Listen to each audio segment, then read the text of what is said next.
Здравейте! Искам да ви представим първата квалификация за Crossfire Ultimate Battle 2015. Тя ще започне на 26 август и ще завърши на 1 септември. Самата квалификация е 10 минути в началото на всяка минута правите 5 бъркита. До края на минутата правите максимален брой тръстиги, като резултата ви е всички тръстиги направени за 10 минути. Килограмите, които ще използваме, са 40 за мъжете и 25 за жените. Стандартът за правилно изпълняване на тръстер е в долна позиция.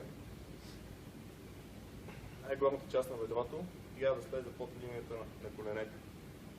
В горна позиция трябва да сме с напълно изправено тяло.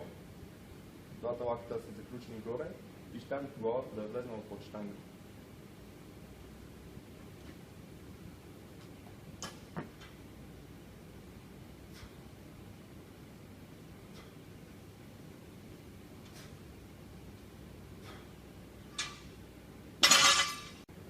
Стандарт за правилно изпълняване на дъвки.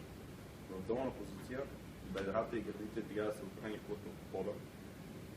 А в горна позиция, докато сме скочили, трябва да опрем двете ръце или над главата, или зад главата.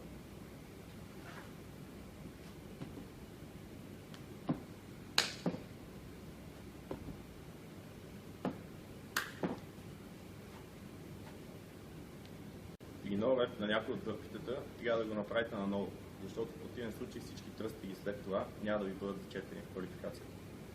За тръстигите имате право на до 10 нов репа, които ще ви бъдат извадени от общия резултат.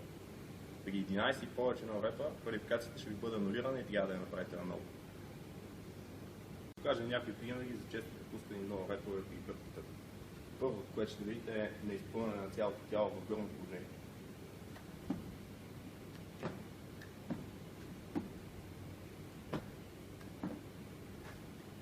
Второто, което ще ви покажа, е недокосване на гърдите и краката до пода.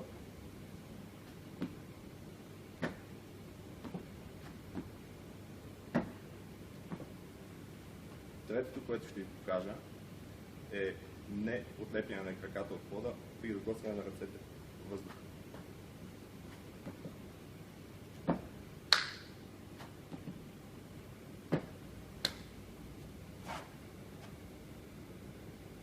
Покажем няколко често допускани грешки при изпълнение на тръстер. Първо, което ще ви покажа, е не слизане под паралел на клеката.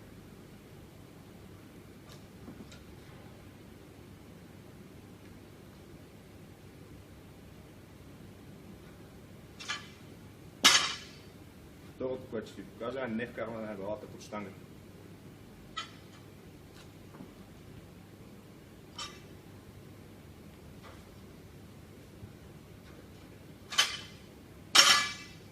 Третото, което ще ви покажа, е не заключване на лактите.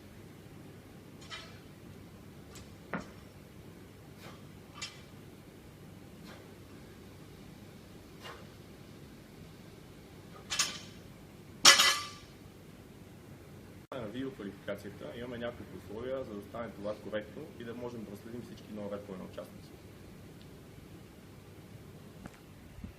Първото нещо е да снимаме ясно килограмите, лоста. После трябва да сложим устройството, с което снимаме в профил, като едновременно с нас хваща и часовника. След като пуснете времето, трябва да сте в кадър и вие и часовника през цялото време, за да ви бъде валидна квалификация.